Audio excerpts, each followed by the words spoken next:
और एक बार फिर आप सबका स्वागत कर लेता हूं दोस्तों। और स्वागत जरूरी है क्योंकि आखिरी दिन और कल आगाज जब होगा 2026 का, तब तो फिर एक नया अंदाज में और नई भूमिका में भी नजर आएंगे हम लोग। लेकिन साथ साथ जब हम एसआईआर की बात कर रहे हैं तो एसआईआर में साफ दिखाई दे रहा है कि कहीं ना कहीं कुछ ना कुछ गड़बड़ तो है। और इसीलिए गड़बड़ है, इसीलिए यहां पर सरकार बिल्कुल तैयार मुस्तैद बैठी हुई है कि किसी भी ढंग से हमको एसआईआर करवाना है। और दूसरी तरफ हम ये देखते हैं कि जो विपक्ष है वो इस पर वार कर रहा है, प्रहार कर रहा है।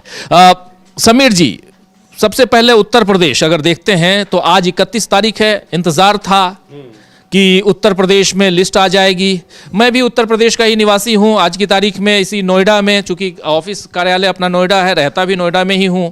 तो एसआईआर में मेरी भूमिका, आपकी भूमिका भी रही है। हम लोग आप भी उत्तर प्रदेश में ही हैं। तो लेकिन हमको भी इंतजार था, नाम है कि नहीं है। मुझे तो डर लग रहा है कि 2,88,00,000 में मेरा नाम कट गया हो। तो इसलिए इंतजार है। अब 6 तारीख हो गई। लेकिन उससे पहले अगर उत्तर प्रदेश से आगे बढ़ें और पश्चिम बंगाल जाते हैं तो पश्चिम बंगाल की स्थिति और खराब नजर आती है, जहां 58 लाख से ज्यादा मतदाताओं के नाम कट गए हैं और कहा जा रहा है कि लगभग 1.5 करोड़ के नाम कट जाएंगे। मेरे एक साथी कल बता रहे थे कि अगर बीजेपी वहां जीतना चाहती है तो उसे 1.5 करोड़ नाम काटने पड़ेंगे। समझ सकते हैं आप क्या कह रहे थे? वो क्या कह रहे थे? बिल्कुल, वो तो उदाहरण सामने है। बिहार को ये कहा जा रहा है, बिहार में जिस तरह की जीत हुई है, और उत्तर प्रदेश में भी अब 6 तारीख 6 दिन और बढ़ा दिया गया है, जैसा आपने बताया भी। और यहाँ भी करीब 3 करोड़, पौने 3 करोड़, 2,89,00,000 वोट कटने हैं यहाँ पर। लेकिन ये बार बार जो आशंकाएं जताई जा रही हैं तो उनके पीछे आधार भी हैं। आप देखिए कैसे चुनाव आयोग वहाँ के अधिकारियों ने लिख कर दिया राज्य निर्वाचन आयोग को कि 2,89,00,000 जो उत्तर प्रदेश का है, मैं आपको जरा उसमें जोड़ दूं मजेदार आंकड़ा, 18% वोटर्स के नाम कट गए। 18%, समझते हैं आप? 18%। यहाँ 1%, 2% में सरकार बन जाती है, गिर जाती है। बिल्कुल, पूरा चुनाव प्रभावित कर देते हैं 1-2%। यहाँ 18% कटने वाले हैं। और उधर भी पश्चिम बंगाल की जो हम लोग बात कर रहे हैं तो वहाँ कैसे कटे हैं, ये सबसे ज़्यादा रोचक है। लेकिन ये हैरान करने वाला, खतरनाक एक साइन है कि केंद्र से ही, यहाँ मतलब के निर्वाचन आयोग से ही सूची तैयार हो गई है कि उनको डिलीट करने हैं। वहाँ ईआरओ की, वहाँ के अधिकारियों की कोई भूमिका ही उसमें नहीं है। अब बैकफुट पे आया है कि अब नोटिस नहीं जाएंगे। लेकिन ये जो आपने कहा कि इतने करोड़ नाम काटे जाएंगे कि अगर बीजेपी को चुनाव जीतना है, तो ये निराधार नहीं है। यही सारे तथ्य हैं, यही सारे फैक्ट हैं जिनके आधार पर आशंकाएं जताई जा रही हैं जी, कैसे बीजेपी को जिताने के लिए चुनाव आयोग काम कर रहा है। अब आज टीएमसी का एक प्रतिनिधिमंडल मिल भी रहा है, चुनाव आयोग से समय मिला है, बड़ी मुश्किल से उनको, काफ़ी दिन से वो लोग समय मांग रहे थे। लेकिन पश्चिम बंगाल में एक और मज़ेदार बात, यहाँ तृणमूल कांग्रेस इसमें जूझ रही है, वहाँ उसके लोग जूझ रहे हैं कि एसआईआर को लेकर किसका नाम कटा, किसका नाम जुड़ा। और भारतीय जनता पार्टी वहाँ चुनावी तैयारियों में लग गई है। कल भी अमित शाह ने एक प्रेस कॉन्फ्रेंस की।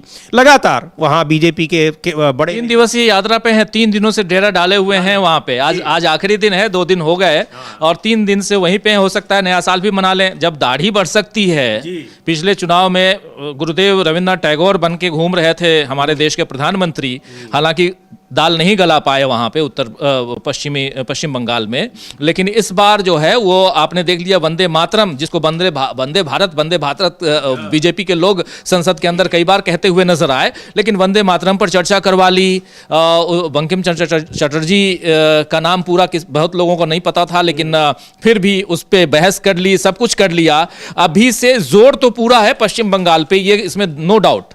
लेकिन साथ साथ ये समझ में आ रहा है कि किस ढंग से, किन तिकड़मों के साथ बीजेपी वहां उतरने वाली है, उसकी बानगी पहले से दिखाई दे रही है जब अमित शाह वहां पहुंचे हुए हैं और प्रेस कॉन्फ्रेंस करते हैं। लेकिन एक मजेदार वाकया और भी हुआ। उसमें अमित शाह साफ साफ कहते हैं कि टीएमसी की सरकार और उससे पहले वाम दलों की सरकार रही, लेकिन वाम दलों और टीएमसी की सरकार से पहले पश्चिम बंगाल में जो ग्रोथ रेट था वो 127% था, जो अब 73 पे आ गया है, मतलब वो डाउन हो गया है। लेकिन उससे पहले किसकी सरकार थी? बीजेपी की थी क्या? पूछा लोगों ने, ये उनका जो बयान था ये सोशल मीडिया पे कई लोग उनसे पूछ रहे हैं कि भाई तब किसकी सरकार थी वो भी बता दीजिए, या आपको नहीं पता है। तो एक्चुअली कई सारी हम सुन लेते हैं उनके बयान को। मैं कहूंगा अपनी टीम को कि अमिताभ बच्चन का नाम याद आ रहा है। देखिए, अमित शाह और अमित दोनों अमित ही हैं। अमित शाह का जो वो ट्वीट है, ट्वीट नहीं वो बाइट है, उस बाइट को जरा हम लोग देख लेते हैं और उसके बाद चर्चा बढ़ाएंगे। बहुत मजेदार है। कांग्रेस की तारीफ कर रहे हैं वो अमित शाह, या हो सकता है कि कांग्रेस को आगे बढ़ाना चाहते हो। अब आखिर में दो ही पार्टी है ना। नहीं, मुझे तो लगता है यही है कि वो बुराई जो है वो तृणमूल कांग्रेस और ये कम्युनिस्ट पार्टीज की करना चाह रहे होंगे, चूंकि तृणमूल कांग्रेस से पहले लंबे समय तक उनकी सरकार थी, लेकिन उसके पहले कांग्रेस की सरकार थी। तो अब कैसे कहें कि कांग्रेस की सरकार है, तो नाम नहीं लिया उन्होंने, सोचा किसी को क्या पता होगा। एक और वाकया हुआ, उनकी उस क्लिप को हम लोग सुने। उनसे प्रेस कॉन्फ्रेंस में एक पत्रकार ने यह भी पूछ दिया कि आपके यहाँ 75 साल पे रिटायरमेंट होता है, मोदी जी के लिए कब आएगा? तो बहुत परेशान हो गए थे। उन्होंने कहा कि आप चिंता मत करिए, हम ही लोग करेंगे, आप बंगाल की चिंता करिए। बात की जाएगी उस पर। अमित शाह का वो दिलचस्प बयान सुन लिया, वो बयान सुनते हैं, जरा सुनिए। कम्युनिस्टों के शासन के पहले, तृणमूल के शासन के पहले प्रति व्यक्ति बंगाल की आय राष्ट्रीय औसत से 127% ज्यादा थी। 127%। देश में नागरिक 100 रुपया कमाता था तो बंगाल में 127 रुपया कमाता था। आज देश का नागरिक 100 रुपया कमाता है तो बंगाल का नागरिक 73 रुपया कमाता है।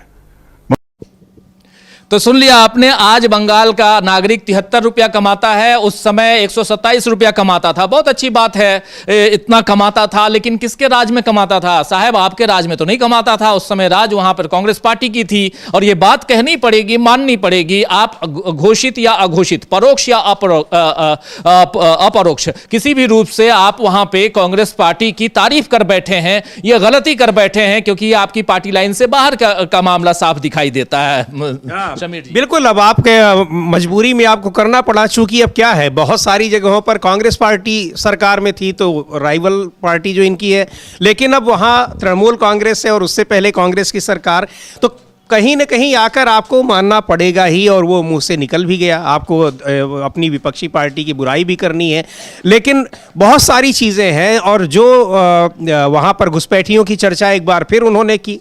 अब लोग ये भी पूछ रहे हैं कि भाई कहाँ ये घुसपैठिए कौन ले आ रहा है। एक और मज़ेदार बात है कि भारतीय जनता पार्टी के बारे में, और जो चाहे प्रधानमंत्री हों या अमित शाह हों, जिन मुद्दों पर दूसरे घिर जाते हैं, ये अपनी उन्हीं कमज़ोरियों को अपनी तारीफ बता के चुनाव में उतर जाते हैं। अब घुसपैठिए 12 साल से घुसपैठिए कौन कैसे आ रहे हैं? ममता बनर्जी ने पूछ डाला ना कि भाई घुसपैठिए अगर यहाँ हैं और आप कह रहे हैं कि बाढ़ लगाने के लिए ममता दीदी जो हैं वो जमीन नहीं दे रही हैं और घुसपैठिए यहाँ से आ रहे हैं, तो क्या यहाँ से घुसपैठिए निकल के गए थे वहां पे पहलगाम में? पहलगाम घुसपैठिए कहां से गए थे? आखिर कौन? आप अगर सरकार आपकी है और आप उस पर रोक क्यों नहीं लगाते हैं और क्यों झूठ बोलते हैं? ममता बनर्जी ने साफ साफ कहा कि आप झूठ बोल रहे हैं, असत्य बोल रहे हैं। साफ साफ कल बोल रही थी और कह रही थी कि पहले तो आप 200 पार, अब की बार 200 पार का नारा लगाते थे, इस बार 200 पार का नारा भी नहीं लगा रहे हैं। क्या बात है?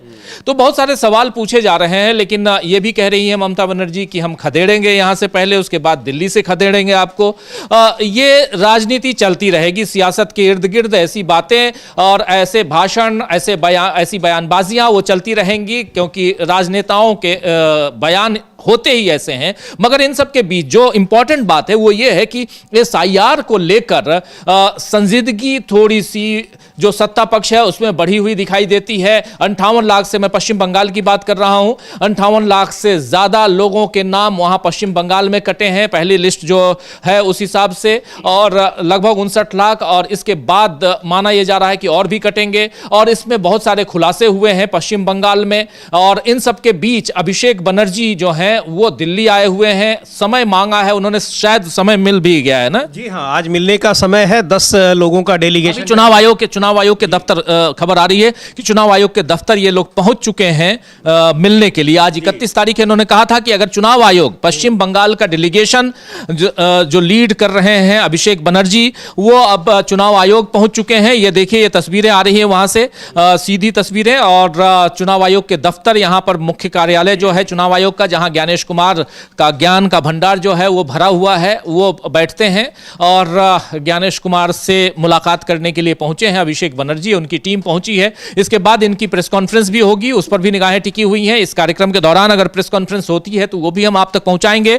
लेकिन बहुत इंपॉर्टेंट है कि विपक्ष अब हमलावर है, सीधे सीधे चुनाव आयोग से सवाल पूछ रहा है, और जितनी बीएलओज की मौत हो रही है पश्चिम बंगाल में खासकर, और ईआरओ को लेकर जो खुलासे हो रहे हैं कि उनकी जानकारी के बिना नोटिस भेजे जा रहे हैं, नाम डिलीट किए जा रहे हैं, ये तमाम बातें कहीं ना कहीं ये साबित करती हैं कि परिस्थितियां पश्चिम बंगाल की ठीक नहीं हैं। लेकिन एक सवाल यहां पर यह पैदा होता है समीर जी कि वहां पश्चिम बंगाल में चूंकि सरकार इनकी नहीं है, तो इनके पक्ष में, यानी सत्ता, ये जो देश पर जिस एनडीए का शासन है उनके पक्ष में स्थिति वहां पर निर्मित होते हुए नहीं दिखाई देती है। जी बिल्कुल। और अभी असम में बढ़ गए हैं, ये भी बताएंगे हमारे साथी अविनाश, वो इस पूरी जानकारी रखे हुए हैं कि जहां सरकार अपनी है वहां पे मतदाता बढ़ जा रहे हैं, और जहां सरकार नहीं है वहां पर घट जा रहे हैं। तो ये जो आरोप चुनाव आयोग पर है कि वो बीजेपी के लिए काम कर रहा है, उस पर। और एक चीज और बड़ी महत्वपूर्ण है अमलेंदु जी, जो आज मिलने के लिए गए, माफ कीजिएगा राजीव जी, माफी चाहता हूं। तो ये जो तृणमूल कांग्रेस के जो नेता आज मिलने गए हुए, ये लोग कल रात में ही आ गए।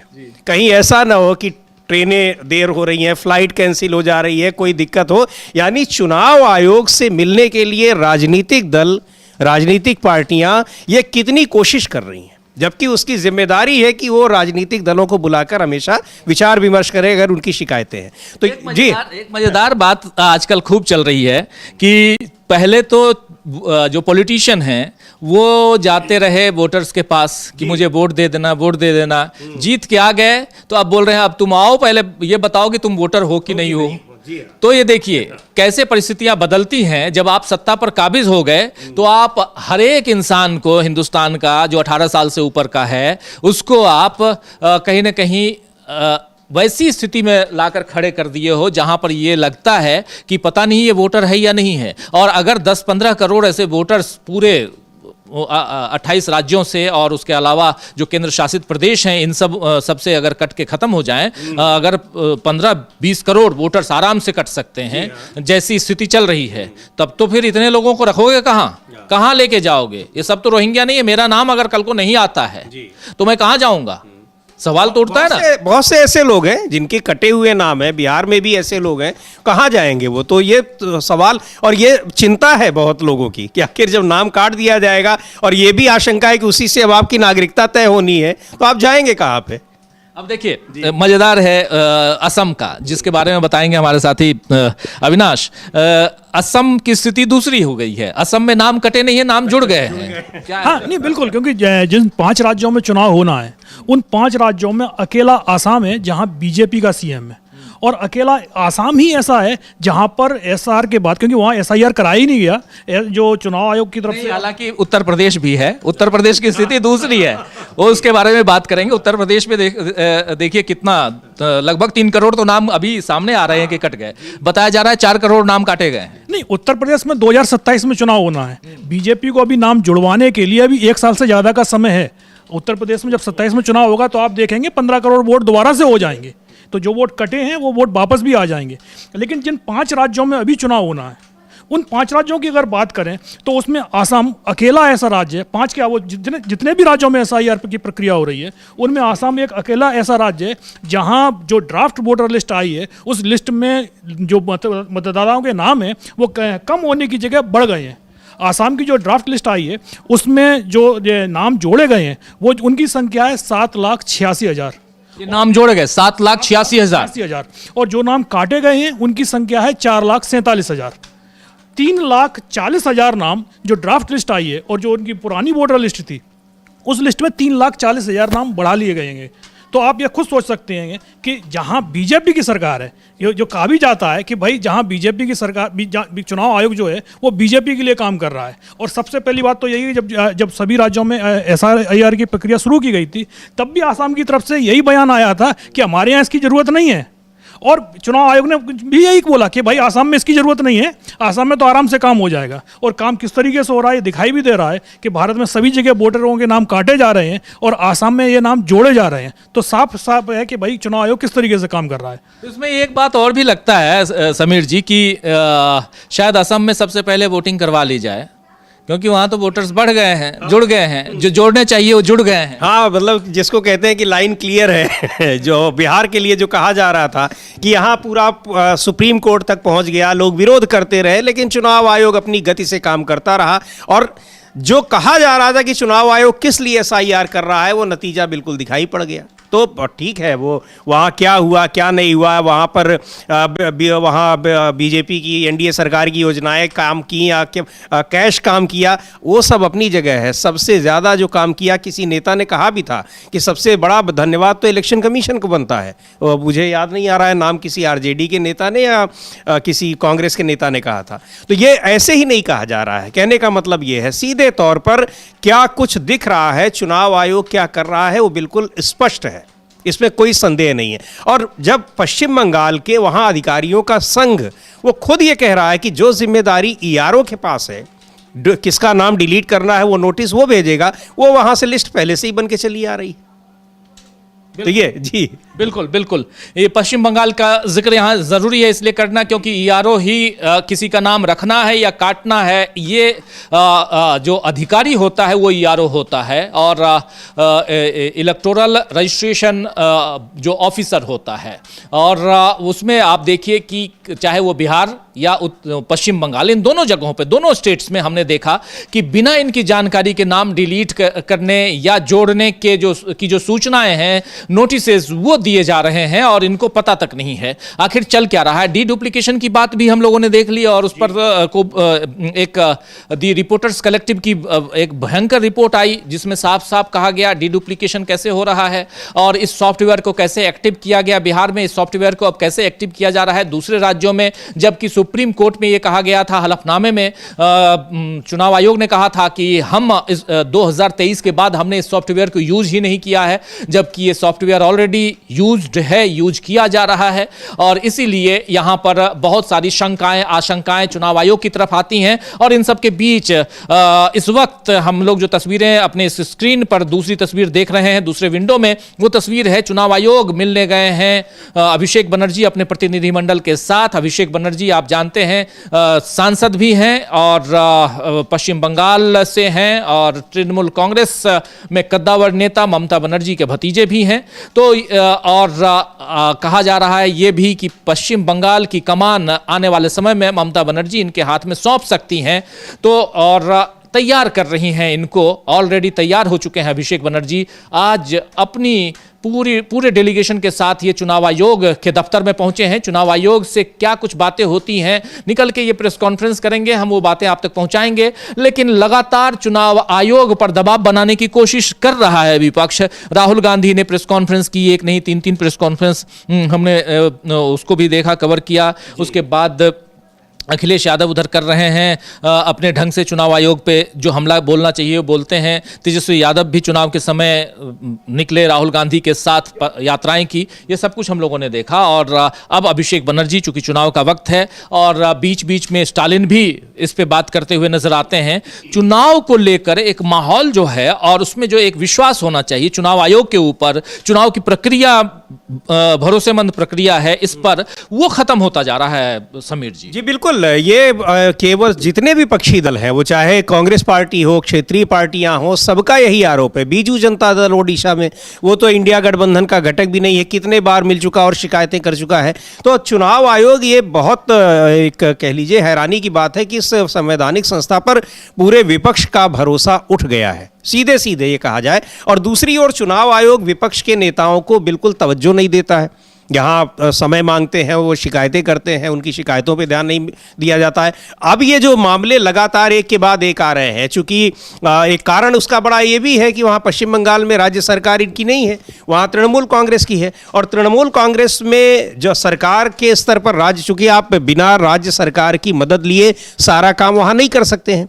अब राज्य सरकार की आप मदद तो ले रहे हैं, लेकिन आपने जो सिस्टम डेवलप किया है वो बिल्कुल सेंट्रलाइज्ड है। आप किसका वोट, मतलब देखिए कि स्थानीय लोगों को नहीं पता है कि किसका नाम डिलीट करना है, कौन एलिजिबल है, कौन नहीं है। वो सीधे तय करेंगे मुख्य चुनाव आयुक्त, यानी उनकी टीम, उनके यहाँ से तय होगा। तो कैसे आप तय करेंगे, कौन आपको ये लिस्ट भेजेगा? इसका मतलब जो आरोप है विपक्षी नेताओं के कि बीजेपी के नेता आपको लिस्ट भेज रहे हैं और उसी के हिसाब से आप नाम काट रहे हैं और नाम जोड़ रहे हैं।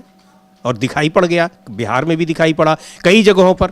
पूरा का पूरा जब महाराष्ट्र में और कर्नाटक में जो राहुल गांधी ने प्रेस कॉन्फ्रेंस की, दिखाया कैसे सेंट्रलाइज्ड सिस्टम है, पूरा एक कॉल सेंटर जैसा काम कर रहा है, जो लोगों के नाम घटाने और जोड़ने के लिए काम कर रहा है। और वो बीजेपी के लोग हैं, चुनाव आयोग से मिलकर कर रहे हैं। तो एक के बाद एक ये चीज़ें दिखाई पड़ रही हैं। अच्छा, एक चीज़ और भी है, नोटिस जो भेजे गए थे उनके जवाब के लिए जिस तरह से पश्चिम बंगाल में अफरा तफरी मची है, अब वहाँ पर FIR दर्ज करा दी गई है ज्ञानेश कुमार के खिलाफ मुख्य चुनाव आयुक्त, और जो पश्चिम बंगाल के राज्य गिरफ्तारी की मांग है मुख्य चुनाव आयुक्त की मांग है कि इनकी गिरफ्तारी की जाए, क्योंकि 80, 85 साल, 90 साल के तमाम बुजुर्गों को नोटिस आया है। 2002 की लिस्ट में उनका नाम है, अब उनको कहा गया है कि आप तो एलिजिबल ही नहीं है, वोटर ही नहीं है।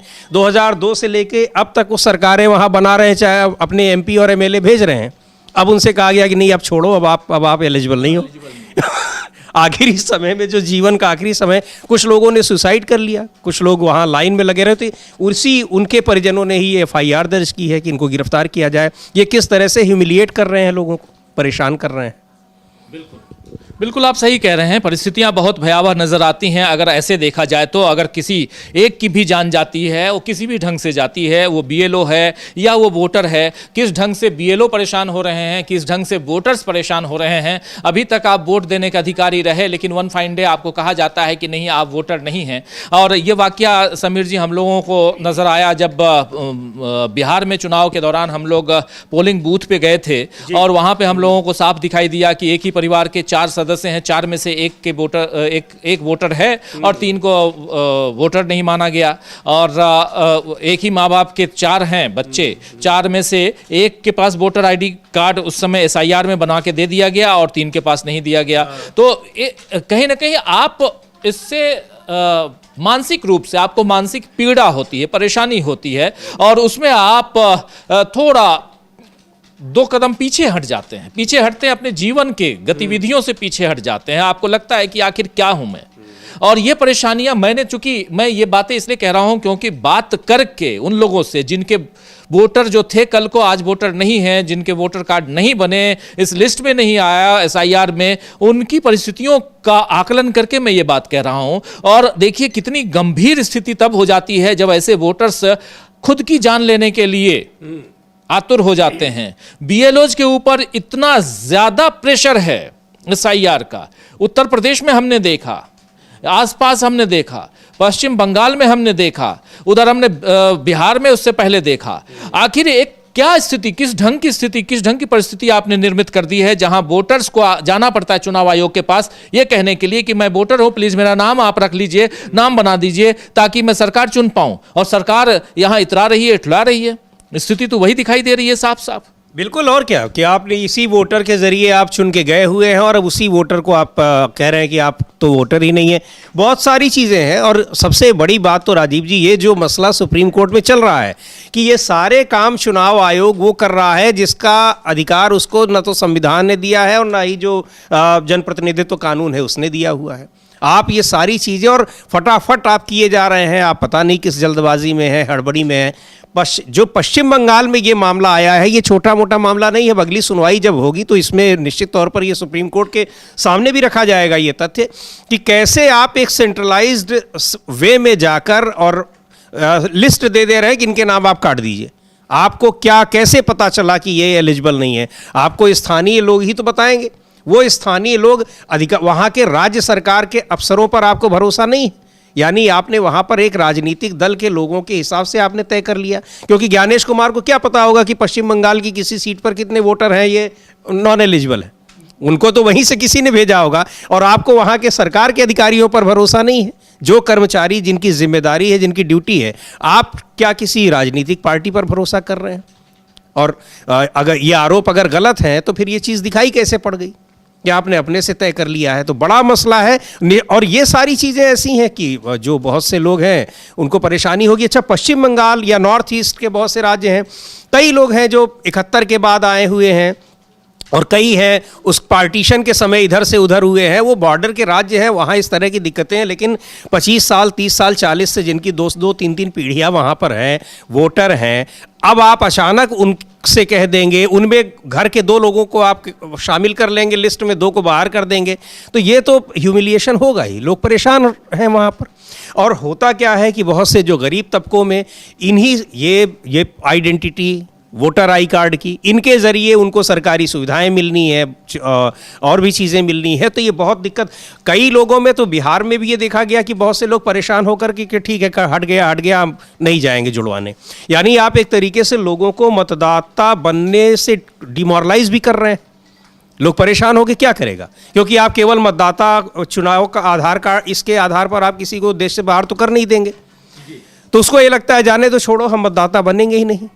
तो ये बहुत सारी चीज़ें ऐसी हैं, और ये सारी चीज़ें क्यों हो रही हैं? क्योंकि चुनाव आयोग वो अपनी जिद पर अड़ा है कि वो अपनी मर्जी से काम करेगा। न्यू इलेक्शन कमीशन अपने को कहता है, और उस आरोप उस पर लग रहे हैं कि वो अपने से कुछ नहीं कर रहा है, वो वही कर रहा है जो उसको बीजेपी कह रही है, सरकार, केंद्र सरकार कह रही है। ओवरऑल अगर देखा जाए, ये साल चूंकि बीत रहा है और आखिरी न्यूज रूम से ये आखिरी न्यूज बुलेटिन लेकर हम आ रहे हैं, यानी ब्रेकिंग न्यूज लेकर आ रहे हैं, और अब कल से जब हम ब्रेकिंग लेकर आएंगे तो नया साल होगा, नए साल का आगाज आज रात को हो जाएगा।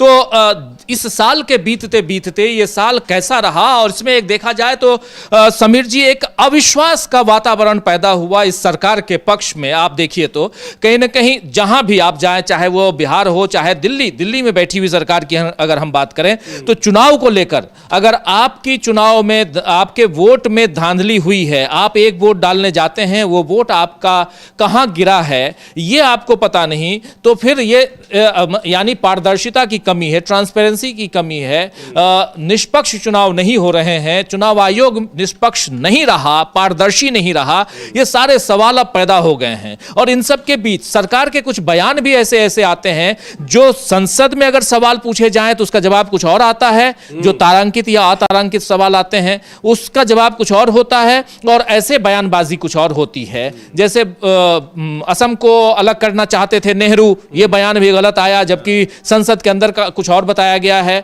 ऐसे ही कल एक बयान दिया था अमित शाह ने, बयान था अमित शाह का कि यहां घुसपैठियों को रोकने में ये सरकार मदद नहीं कर रही है।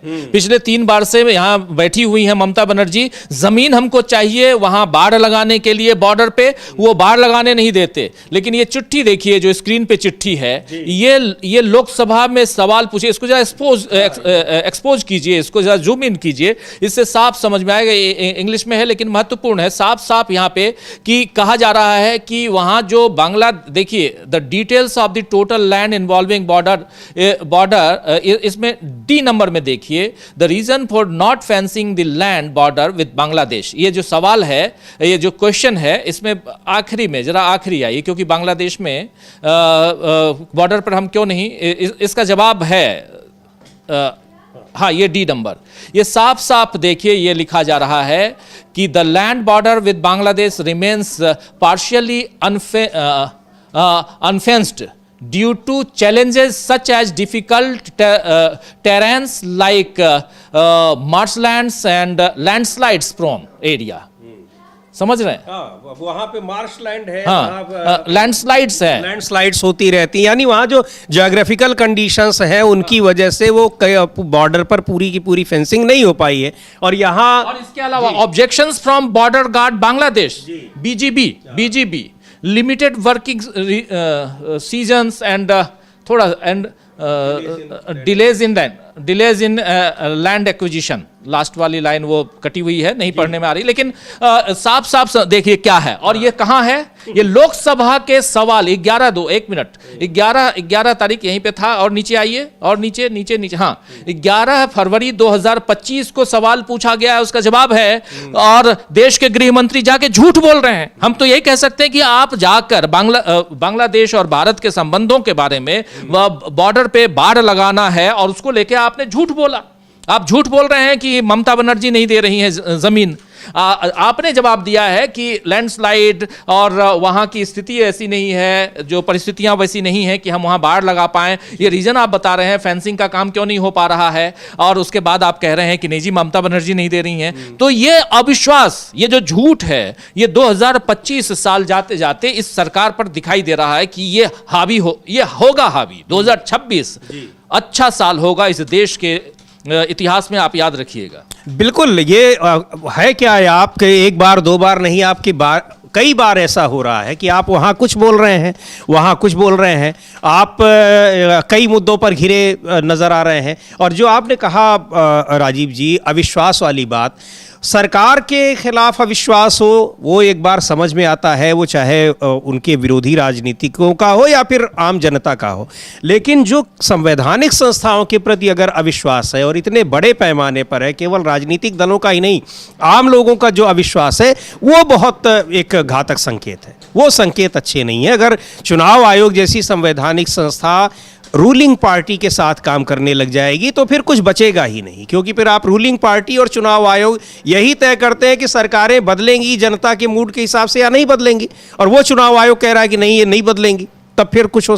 तो ये जो चुनाव आयोग के प्रति अविश्वास है, ये सबसे गंभीर मुद्दा है। और कई बार लगातार ये चीज़ें दिखाई पड़ रही हैं। अब ये चाहे ये प्रधानमंत्री के बयान हो, वहाँ असम में बोल आते हैं गृह मंत्री, सीधे सीधे आप लोकसभा में 10 महीने पहले 8 महीने पहले वही बात आप कह रहे हैं, और वहाँ जाकर चुनाव के समय आप कुछ और बोल दे रहे हैं।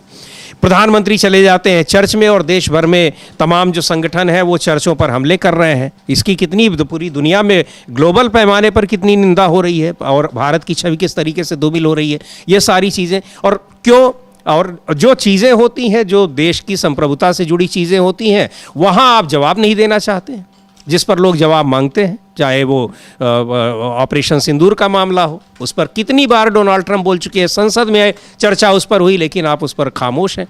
तो ये चीज़ें सरकार के प्रति अविश्वास। लेकिन ऐसा कभी नहीं होता था कि संसद में गलत बयानी की जाए। अब संसद में भी गलत बयानी की जा रही है कई नेताओं की ओर से। वो सीधे सीधे पकड़ में आता है, लिखित जवाब कुछ दिया जा रहा हो और मिनिस्टर उसी विभाग का बाहर जाकर चुनाव के लिए दूसरा बयान दे रहा हो। एक अविश्वास का वातावरण तो है, और बहुत गलत ढंग से ये सरकार इसको प्रचारित कर रही है, ये भी दिखाई दे रहा है। सरकार जो है वो चुनावी उसमें मसलों में जाकर कुछ और खासकर मंचों पे अगर कहें तो कुछ और बात करना, और उसके बाद इधर आकर संसदीय मंच पे जाकर कुछ और बातें करना, ये दोयम दर्जा, ये ठीक नहीं है। और इस बारे में लगातार चर्चा होती रही है, विपक्ष घेरता रहा है, आप जानते हैं। और खासकर जब इस साल का अगर देखा जाए तो एक डिजास्टरस अगर किसी चीज को निर्णय को देखा जाए तो वो उसको माना जाएगा कि वो एसआईआर है। और एसआईआर के चलते, और एसआईआर इसलिए है क्योंकि इस कारण जैसे कभी नोटबंदी की गई थी, उसको भी एक डिजास्टरस माना गया था, और वैसे ही ये है। एक तो खैर चलिए कोरोना का काल आया, और उसमें जो एक्टिविटी जिस ढंग से, जितनी गंभीरता से नरेंद्र मोदी की सरकार को पहले से तैयार होना चाहिए था, उस समय भी तैयार नहीं हुई। लेकिन कोरोना काल से पहले नोटबंदी, जीएसटी, और उसके बाद आज की तारीख में एसआईआर। आज हो सकता है लोगों को समझ में ना आए, लेकिन जब 15 करोड़ 20 करोड़ मतदाताओं के नाम कट जाएंगे, मतदाता दर दर भटकेंगे। और एक चीज और भी है समीर जी, यहां पर इसमें मतदाता बनाना मुख्य उद्देश्य नजर नहीं आता।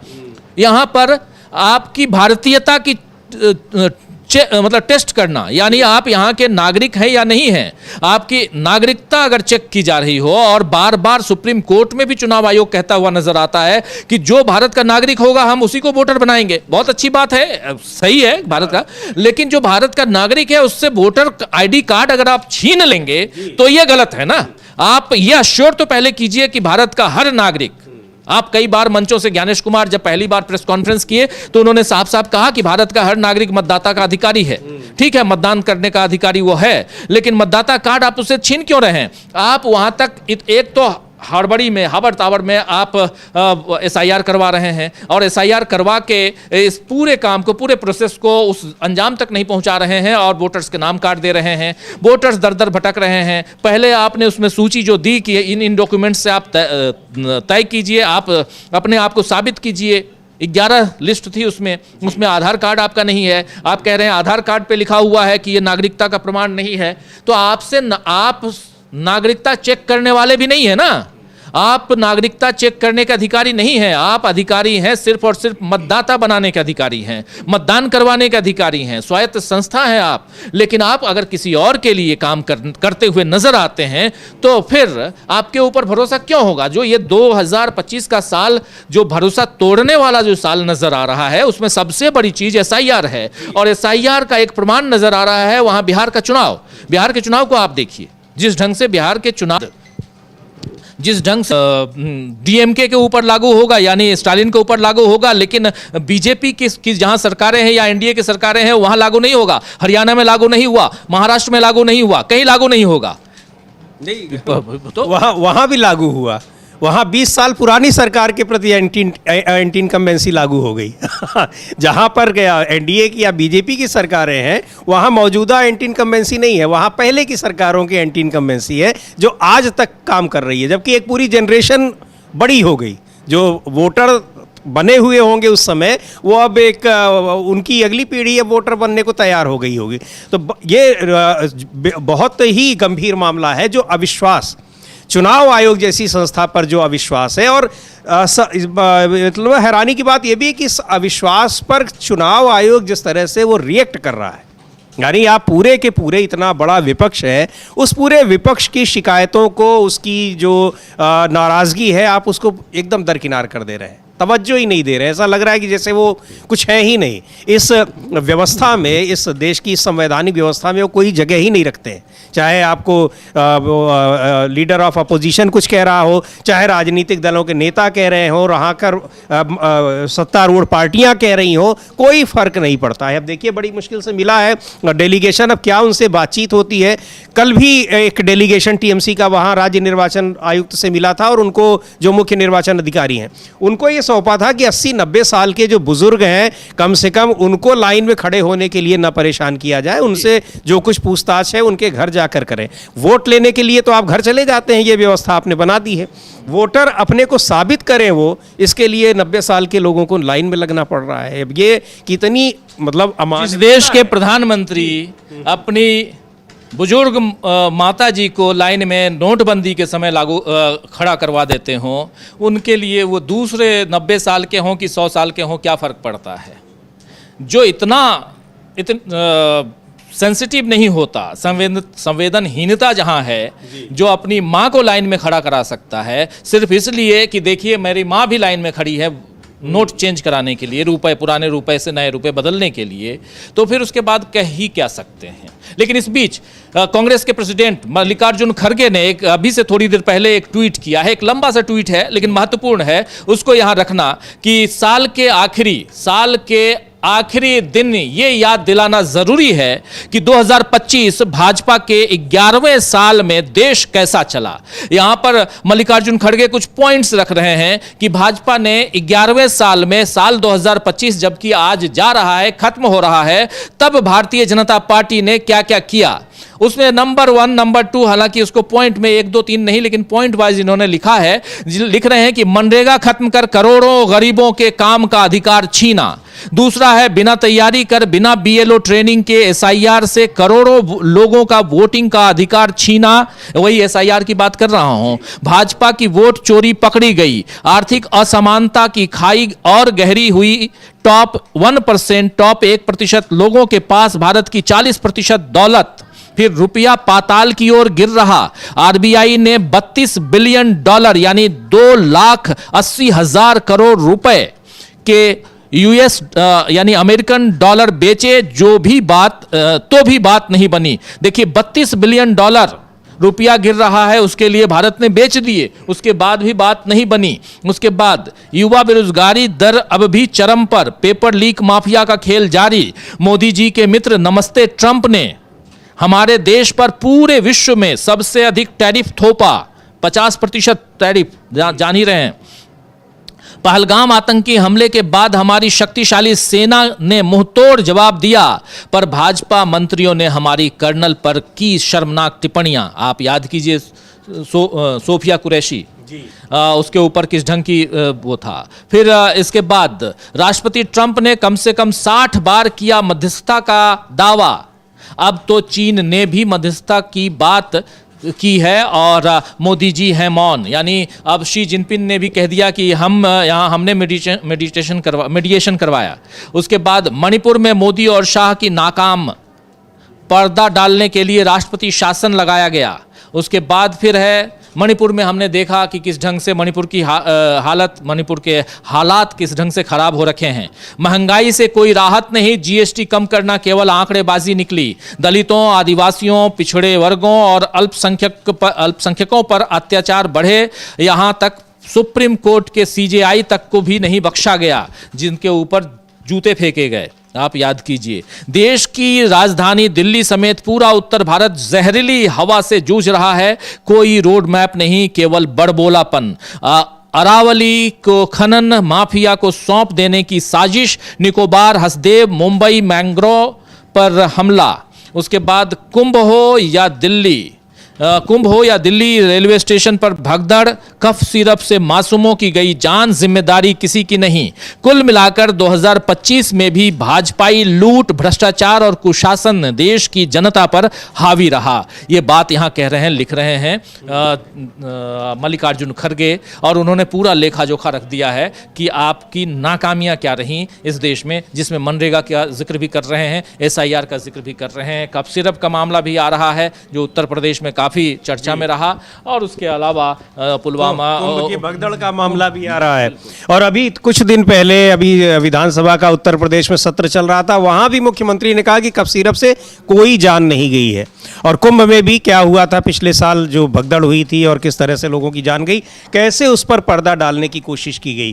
तो ये निश्चित तौर पर ये गंभीर मसला है। लेकिन बात फिर से वहीं राजीव जी की, जो सरकार के प्रति अविश्वास, सरकार की नाकामियां, वो तो एक उसको दिखाना विपक्ष का भी काम है, मीडिया का भी काम है, सबका काम है उसका मूल्यांकन करना। लेकिन जो सबसे गंभीर मुद्दा है वो यही है कि चुनाव आयोग जैसी संवैधानिक संस्था से अगर लोगों का विश्वास उठ जाएगा, लोगों में राजनीतिक पार्टियों की, चाहे विपक्षी पार्टियां हो चाहे सत्ता पक्ष हो, तो दोनों को विश्वास में लेकर चलना ये चुनाव आयोग का काम है। लेकिन चुनाव आयोग निश्चित तौर पर पिछले 3-4 साल से नाकाम रहा है। और SIR के बाद तो फिर वो साफ तौर पर ऐसा लग रहा है कि वो अपने मन से जो आरोप उस पर लग रहे हैं बिल्कुल वैसा ही कर रहा है और ऐसा ही करेगा।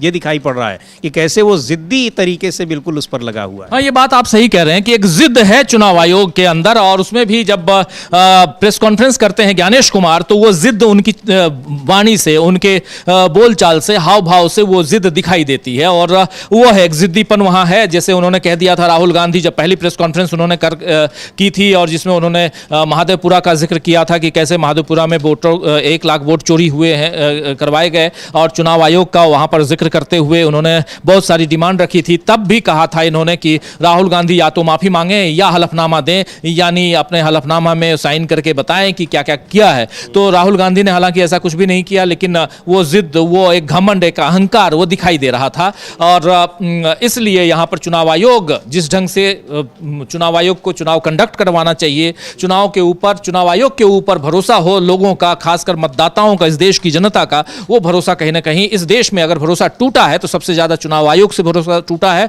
सबसे ज्यादा भरोसा सरकार के ऊपर से टूटा है। और लेकिन उसके बाद भी सत्ताधारी सत्ता पर काबिज है, बीजेपी की सरकार, नरेंद्र मोदी की सरकार। तो भाई जो जीता वही सिकंदर कहेंगे।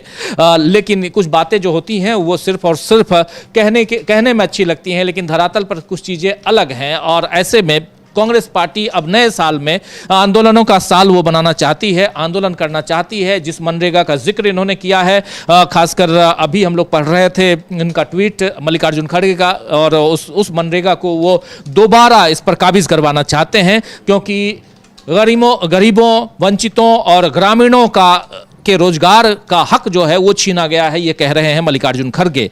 तो बहुत अलग अलग परिस्थितियां निर्मित होती हुई नजर आ रही हैं और इन परिस्थितियों के बीच ये साल अब गुजर रहा है। ये साल कैसा भी रहा, लेकिन अगला साल इससे बेहतर हो, इसकी उम्मीद हम करते हैं और साथ साथ ये भी उम्मीद करते हैं कि सरकारें थोड़ी संवेदनशील होंगी, सरकारें थोड़ी संजीदगी के साथ जनता का भरोसा जीतेंगी। सरकारें आती जाती रहती हैं, डेमोक्रेसी है, यानी हम लोकतंत्र में जीवित जी रहे हैं और संविधान के सहारे चल रहे हैं, संविधान के नियमों के सहारे चल रहे हैं। और वैसे में जिन लोगों को संविधान की कद्र करनी चाहिए, जिन लोगों को संविधान की रक्षा करनी चाहिए, वही अगर संविधान बदलने की बात करेंगे तो यह अविश्वास और बढ़ेगा और यह साफ दिखाई देता है। समीर जी। जी बिल्कुल, ये अविश्वास है ही और संविधान बदलने की कोशिशें लगातार। और अब तो ये कहा जा रहा है कि जो चुनाव आयोग जो कुछ कर रहा है ये उसी दिशा में आगे बढ़ रहे हैं कि फिर से बहुमत लाया जाए। चूंकि बहुमत नहीं मिल पाया,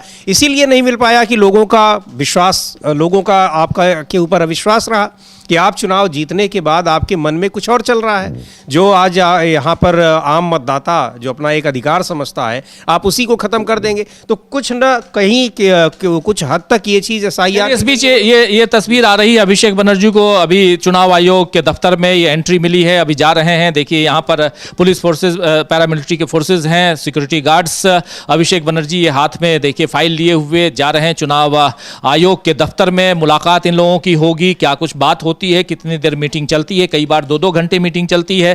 प्रोग्राम चूंकि अब हम लोगों का खत्म होने वाला है तो इसलिए ये मैं नहीं कहूंगा कि हम इनकी क्या प्रेस कॉन्फ्रेंस हो रही है, अभी तो नहीं, लेकिन जब भी प्रेस कॉन्फ्रेंस होगी हम लाइव आपको दिखाएंगे। और शाम 7 बजे मुलाकात तो हमारी न्यूज पॉइंट में होगी ही, जहां हम दिन भर की गतिविधियों पर पूरी चर्चा करते हैं और बहुत वहां इत्मीनान से चर्चा होती है। हमारे बहुत सारे अलग अलग पैनलिस्ट साथी अपनी बात रखते हैं, तो न्यूज पॉइंट में हमारे साथ जरूर जुड़िए। लेकिन ये साल बीत रहा है, ये साल कैसा रहा, इसका लेखा जोखा भी जरूरी है, इसको भी समझने की हम कोशिश करेंगे हमारे तमाम कार्यक्रमों के जरिए। और साथ साथ ये भी कि यहां कितनी